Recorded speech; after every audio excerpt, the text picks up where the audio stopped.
Huh.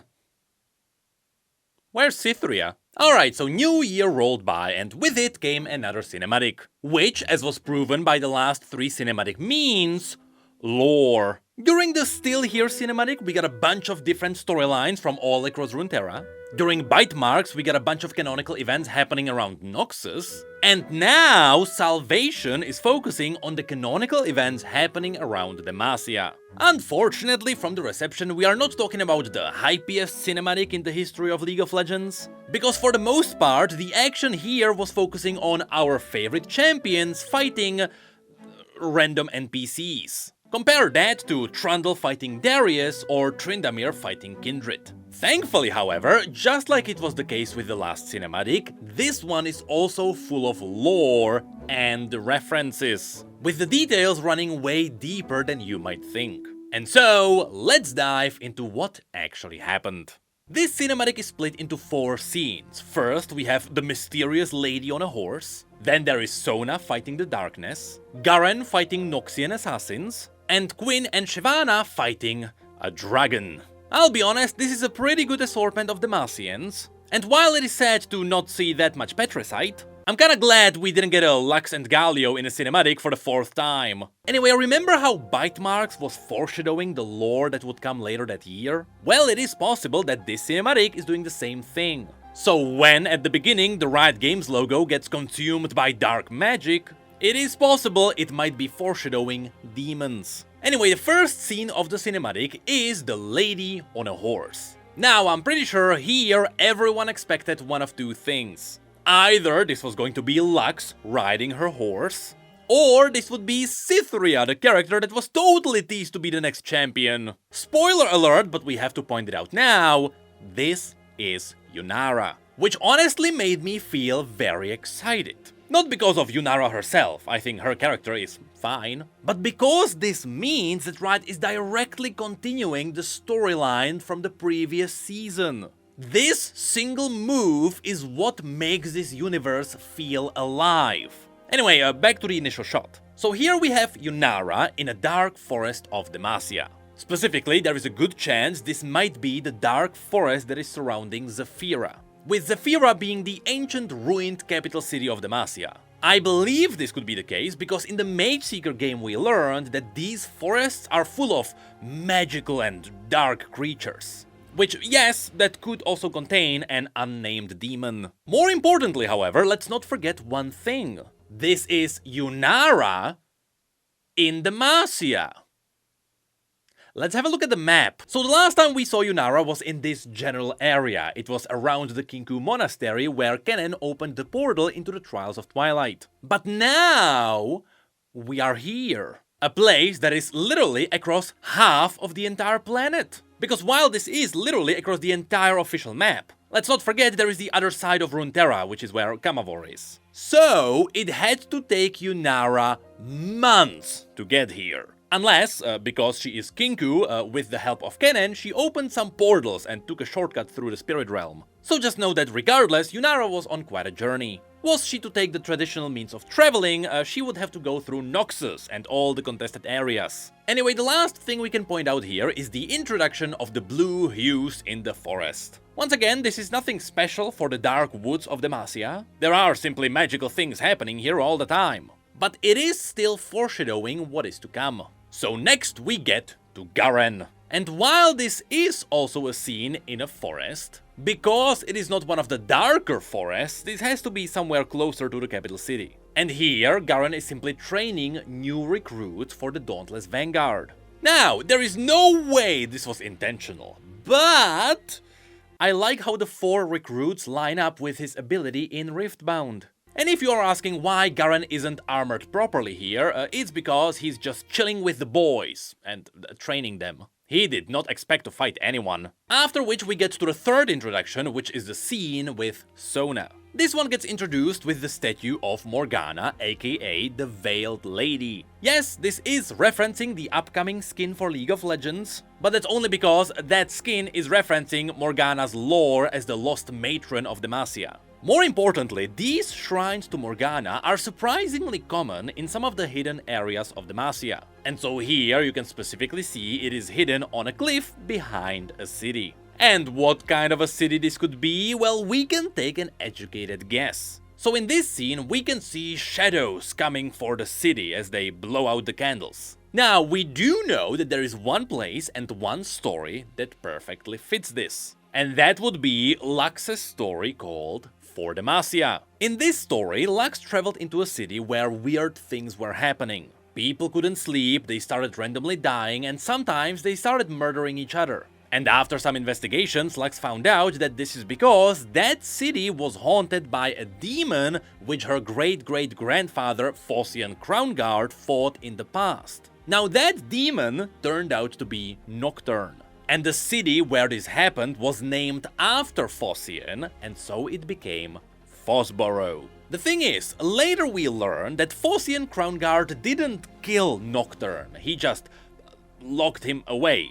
Kinda. In reality, Nocturne was able to free himself, and so he was haunting the city again. And so that entire story is about Lux going into that place and banishing Nocturne again. The catch is, that story hasn't happened yet. And so it is extremely likely that right now we are looking at Phosborough, the city that is haunted by Nocturne. What also fits this is that right next to Phosborough we can find High Silvermere, which is not only where Lux and Garen were born, but also Silvermere is known for training the Silverwing Riders. And as you'll see, that is very relevant to this cinematic. Anyway, after this we get to the final introduction, which is dragons. Specifically, we are in what seems to be a cave, but the truth is there is a good chance this might be part of the Petricite forest. That is because the Petricite trees simply behave like rocks, and because they are so incredibly massive, there is a good chance that this cave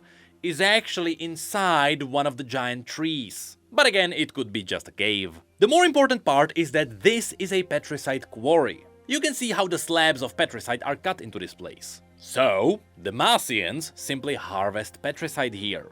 And the dragon that is also present here was having none of it. Now, what kind of a dragon this could be? Well, we'll get into that a little bit later. So next, we actually go back to Yunara in the Dark Forest, where her horse was startled by something stalking her from the shadows. And it turns out this is just a bunch of demonic stags. Truth be told, we don't actually know what these are. I thought I saw them somewhere before, and then I realized it was the Drustvar from World of Warcraft. But what we do know is that these woods are full of the Demacian stags. And so, should there be a bit of a demonic situation happening here, there is a good chance these would be demon-infested Demacian stags. And why are they chasing Yunara? Well, it is likely because they can sense a magical item in her possession. But this then goes back to Garen, who just got ambushed by red magic. Now, from this scene, it almost looks like one of the recruits was a spy,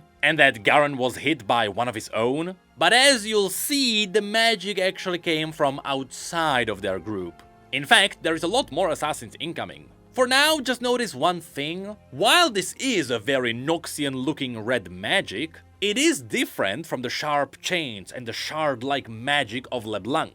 And again, we'll get into that in a second. Although, you can notice that the red magic already started forming chains around Garen, which could be a reference to the root of a totally different champion. Anyway, next we go back to Phosborough, where the shadows started claiming the citizens. The darkness started creeping in from the sides, and then we get to the coolest moment in this entire cinematic. We gather around a literal ward. Yes, while this is a good old ward of League of Legends, it is also a ward against the darkness in Demacia.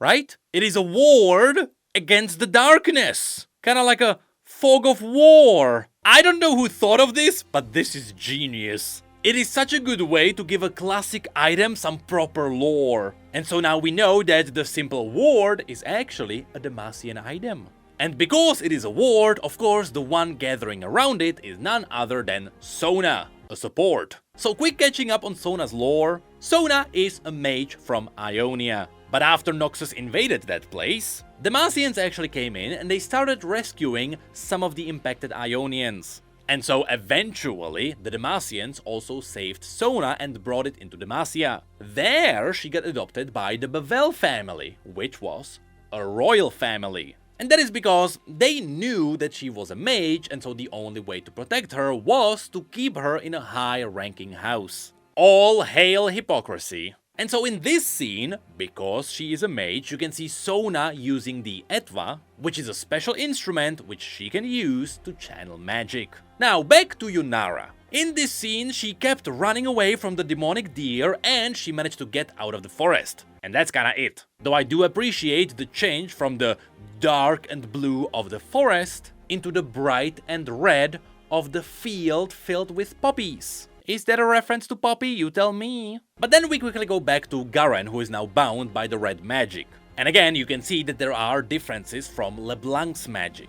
And that is because the assassins who jumped Garen here are likely not the Black Rose. Instead, it is more likely that these are linked to the House du Couteau and, more importantly, Swain. This is because in the present day of this cinematic, Swain should be sending Katarina into Demacia to kill King Jarvan III. That is because that's what kickstarts the Mage Rebellion, and the Mage Rebellion has not started yet. So here it is far more likely that we are talking about Noxians who are under Swain's command. And Swain, of course, is the main rival of the Black Rose. Regardless, every time these assassins slash, you can see they unleash red magic. And that's because they are likely using the same blood-bound daggers which Katarina got as well. And yes, based on the armor alone, it is definitely clear these are Noxians. I saw some people speculating that this could be the Order of Shadow.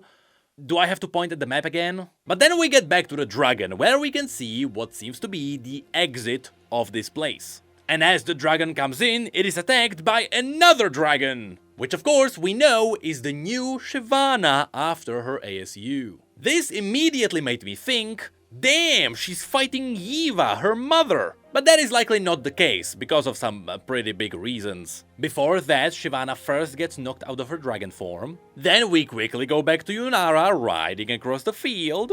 Garen is struggling against the chains. And that's because all of these are a setup for the payoff. So first, Garen breaks the chains, he jumps out of the water, and he literally mauls the first assassin into the ground. He then picks up his sword, he charges through magic, and he slashes down. This is all in reference to Garen activating his Q in the game. The rest of the combo will follow after this. But first, back at the cave, the dragon ignores Shyvana and goes for the Demacians. So Shyvana has to taunt it to bring the dragon's attention back to her. Unfortunately, that is not Shyvana's ability in the game. And here I have to say that Shyvana's human form looks really good. This is a proper half-dragon. Though more importantly, as the two line up for a cool shot, we have to talk about the dragon. So, the reason why this could be Yiva, which is Shyvana's mother, is simple. The horns pretty much line up on both of the characters. But that's kinda where this argument ends.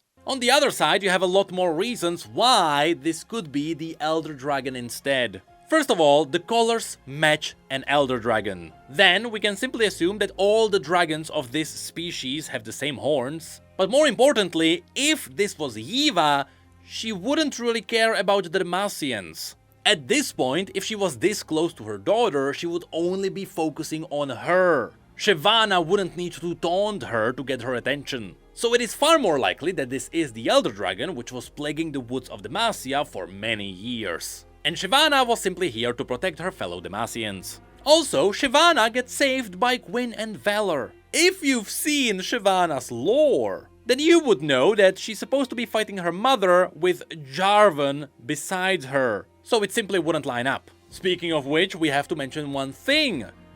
Gwyn's crossbow is not really a crossbow. It is a fully automatic bolt gun.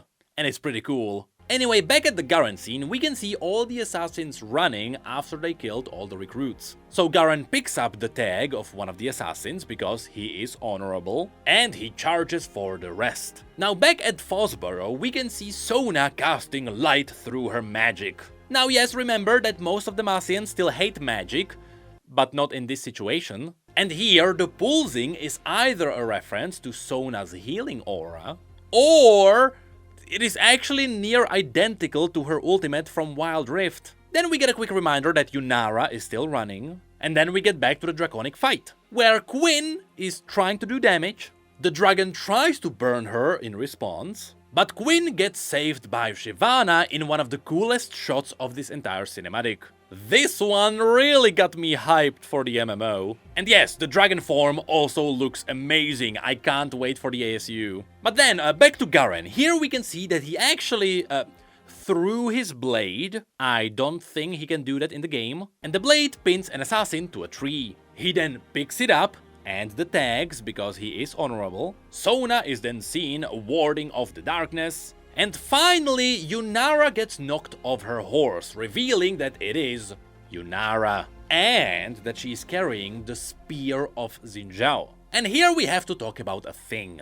So the spear is purple, but normally it was blue. That is how it was shown in the last cinematic with Zahen. And I assume that it is now purple because either it is just reacting to Yunara's magic, that is simply how Ionian things work, but also for the cinematic purposes it wouldn't be a good idea to have blue demons on one side but also have the hero carry a blue weapon. You do want to have some kind of contrast in the colors. Although, there is also a wild move that Riot could make here. We all know that Xin Zhao is dead. His spirit literally disintegrated into nothingness inside Zahen. So he is truly just gone. But what if the entire setup with the wild blooms was not for nothing?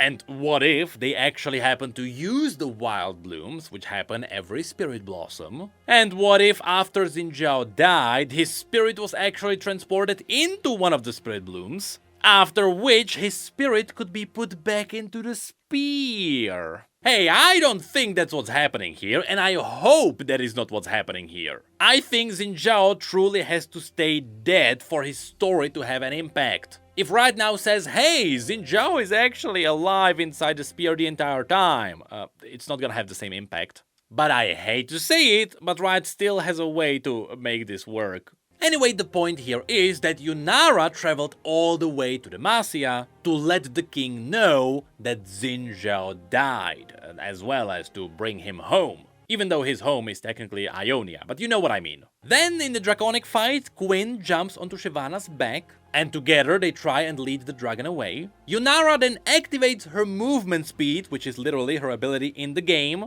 You can even see her purple steps in the next shot. Garen then finally starts spinning to kill the next two assassins, and he also tanks another spell with his W. Back at Phosborough, we can see a child get claimed by the shadows. Honestly, this could be a reference to Nocturne claiming the child of the mayor of that city, after which he essentially used that body as a vessel for the horror. But Sona then casts a spell and cleanses it. Then Yunara arrives at the Demacian city, where she is met by John Demacia. No, really, I've never seen more people confused as to who this actually is. But yes, this is Prince Jarvan IV. You can even see he has the lens as he's riding a Silverwing. So then, Sona blows away the shadows, Garen gets ready for his ultimate, and we get a closer look at these things. I still have no idea what these are. The dragon then successfully gets trapped inside the cave, which reveals what was their plan the entire time. When the dragon was looking at the Demacians and Shyvana taunted it away, she actually wanted to give the Demacians time to escape. After which they flew out and they sealed the cave behind them. So the dragon is still somewhere inside there. But then Garen, being so honorable, doesn't kill the last assassin. After which he threw all the other tags at him and let him go. This could be because one of two reasons. Either he let him go back to Noxus to carry a message, or it is because the Demacians are always about the second chances. If they get attacked, they always give the enemy a chance to join Demacia. I mean, that is literally how Xin Zhao became a Demacian. It was Jarvan who actually gave him the chance after Xin Zhao fought for Noxus. But then back at Yunara, we can see Jarvan pulling off his ultimate as he cataclysms the deer, and everything then calms down. We can see Quinn and Shyvana recollect themselves after sealing the dragon. We can see the assassin didn't take the tags and he just fled away, which showed us that Noxians have completely different customs. Speaking of which, Garen did give the recruits proper burial. Sona is then happy to see the locals safe. And we get to the final scene of the cinematic, which is covered in references. So first of all, let's tackle Yunara's side. Yunara arrived here after Xin Zhao died and after she just reunited with Zahen. Now, Zahen is an ascended warrior of Shurima whose original form was referencing the Silverwing Raptors. So it is cool to see that after arriving in Demacia, Yunara gets to see another Silverwing. Then Yunara presents Jarvan with the broken spear of Xin Zhao, which is a direct reference to Yunara presenting the broken spear to Xin Zhao himself before. This is before it was repaired for the Trials of Twilight. But now the same spear is used to mourn his death. And when Jarvan accepts it, he shows no remorse, he's just a Chad. Now here's where we can also mention a couple of things. First of all, now it is obvious that the golden shield on the Summoner's Rift is actually Jarvan's sigil. Not only can it also be seen on his seal, but you can see it on his armor. But this scene also kinda confirms that there is a big retcon happening, because for the events of the Mage Seeker, Xin Zhao was supposed to be there in Demacia for the death of King Jarvan III. But now it is confirmed that he is dead and that Prince Jarvan knows that he died. Truth be told, Xin Zhao not being there is not gonna change anything in the story, it's kinda like a detail. But what is scary is that even if this gets retconned, Riot can still make it work. And they can make it work if it turns out that this is not Jarvan. What if this is LeBlanc? You see, she already imitated Jarvan multiple times before. And so what if this is LeBlanc pretending to be Jarvan, accepting the message that Xin Zhao died, after which she sends Yunara home and she pretends to be Xin Zhao. From that point on, Xin Zhao's story could continue as it did before, except now it was LeBlanc the entire time. I do believe that there would be a little bit too much of LeBlanc in our day-to-day story, however, Riot can still make it work. Which is where we get to one last thing. In the background of the final scene, you can hear bells. There are some people who believe that this could be King Jarvan III dying, but I do believe it would be a little bit too early for that. Not to mention, Jarvan is supposed to be in the capital city fighting Silas as his father is dying. So it simply wouldn't line up. Instead, it is just the noon, so Demacia is signaling the noon. And it just happens to line up with Xin Zhao dying, so it is also signaling his death. Which also made me realize there is technically no proof that this is the capital city of Demacia. If anything, the design more closely resembles High Silvermere, which again is where the Silverwing Riders are from. So it makes sense. But that is it for the cinematic.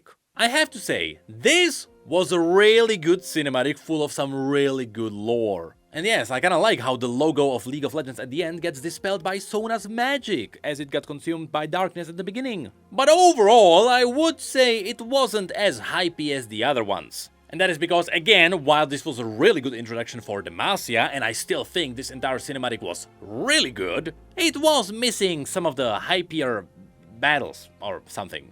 Again, it was our favorite Demacian heroes fighting no-named characters. And I can't believe they didn't even show Nocturne, if that was Nocturne. Though I will say I still love the fact that this is continuing the storyline from before, which truly makes this feel like a living, breathing world. And I do believe Riot is totally doing all of that for one simple reason. They are setting up the MMO once again. And I can guarantee you that the Elder Dragon is totally gonna be a raid boss somewhere in that cave.